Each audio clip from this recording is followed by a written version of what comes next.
Hi, boys and girls. It's Mr. Noonan here.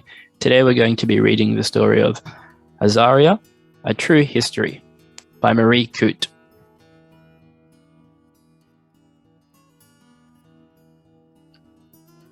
With respect and acknowledgement to the Angang peoples, traditional owners of the lands of Uluru and Coote, and to their elders past, present, and emerging.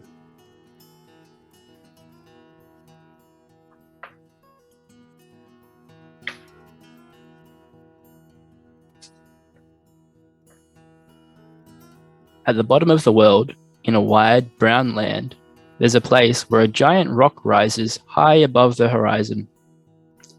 People come from far and wide just to see it. People just like the family in the little yellow car.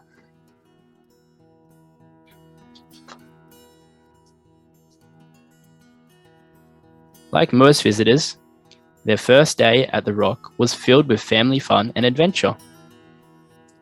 But, like most adventures, no one ever knows for sure how things will end up.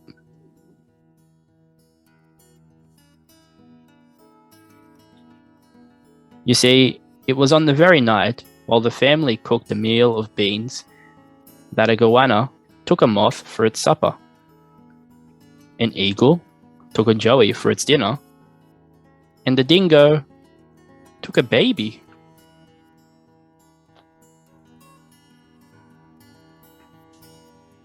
That baby belonged to the family in the little yellow car.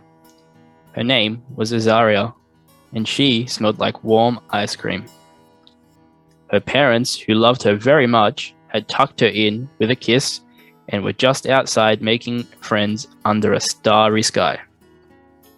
Now, every dingo knows that wherever there are humans, there's always food to be found. Sandwich scraps or barbecue bits near the campfire or in the rubbish bins, and sometimes even offered by a friendly human hand.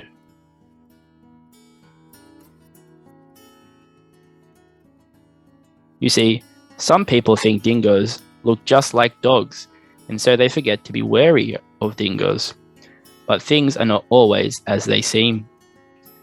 Just like the Great Red Rock, which is at least 10 times bigger underground than it is above ground, there's much more to dingoes than meets the eye.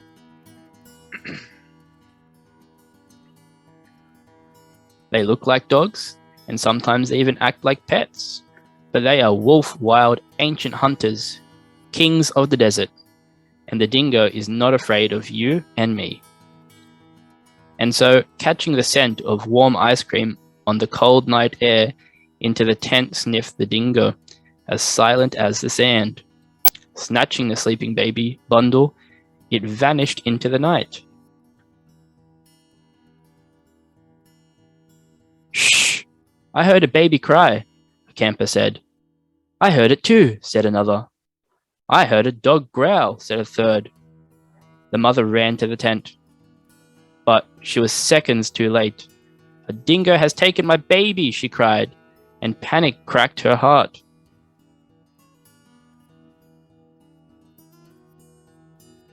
"Quick, get a torch," the mother called. But as soon as they ran out beyond the camp, they knew. They were already defeated by the darkness. When the dingo had taken Azaria far away to its secret den, it did what any dingo would do. It swallowed her up, leaving her tiny clothes in the dust. Meanwhile, the mother knew in her heart it was already too late. Her grief was so great that her tears shattered like diamonds across the night sky. Now, this is all very sad, you will agree, but no one could have imagined what would happen next.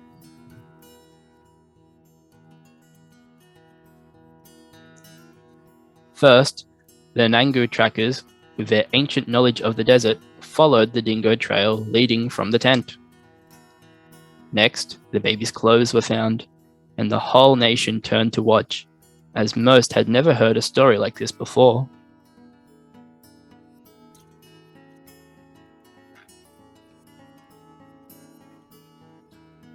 Then the ranger said, "I warned of this.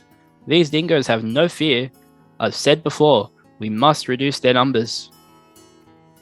The expert said, no, the dingo has a right to be here. It is part of the natural order. It is people who must learn to live with dingoes. The police said, this kind of thing is unheard of. We don't believe it was a dingo. Maybe it's all a lie. Maybe it was murder. We need scientific tests. The scientists said, our tests find no evidence of dingo on the baby's clothes. We say no dingo was involved. The mother said, but the baby was wearing a jacket over her clothes. That's where the evidence will be.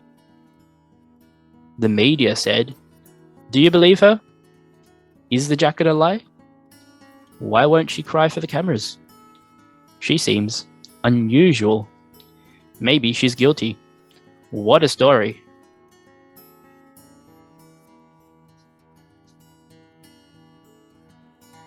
Facts were forgotten as opinions multiplied. Prejudice and gossip took hold. Mistakes were made, lies were told, and millions of newspapers were sold. The story had become a contest between the dingo and the mother.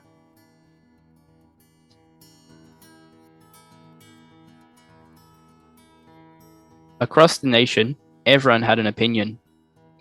If it was the dingoes, this might happen again. And yet, to many, a dingo still seemed as familiar as a pet. If it was the mother, they wanted her punished. She was different, people said, and so they made jokes about her and called her weird and unusual. Police accused her. Press hounded her. People condemned her. And her heart cracked once again.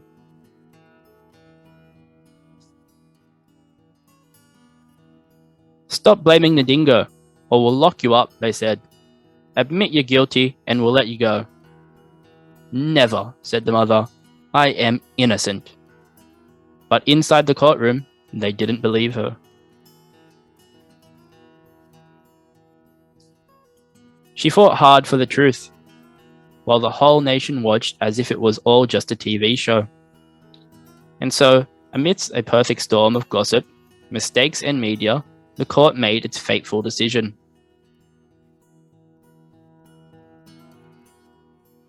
The mother was sent to jail for life. It wasn't fair and it wasn't right.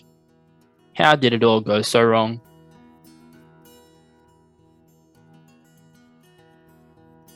The whole thing was like a fairy tale from long ago, with a wolf in the forest, a cruel king, and angry townsfolk.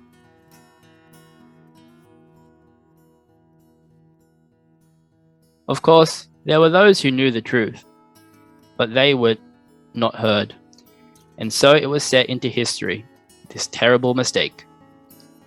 Until one day, years later, when police were out searching for another lost soul, they found that missing jacket and that dingo's secret den. And they realized that the experts had been wrong. The scientific tests were incorrect and that the court was mistaken. The mother had been telling the truth all along. And as reports of other dingo attacks appeared in the news, the people realized they had gravely misjudged both the dingo and the mother. Everyone knows now that a dingo took Azaria.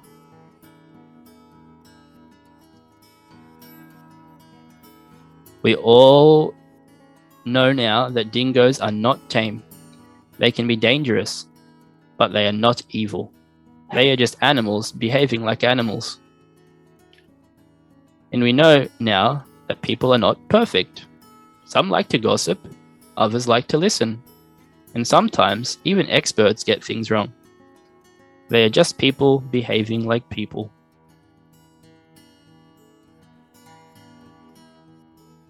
It was 32 years before a new judge fixed the mistake and the mother's name was finally cleared. But the press, the police, and the people who never apologized, perhaps they didn't know where to begin. The mother, who was both kind and wise beyond measure, chose to forgive them all. She wasn't weird or unusual. She was just like you and me. And so the story of Azaria lives forever in the heart of the desert to remind us to look beyond the surface, for things are not always as they seem.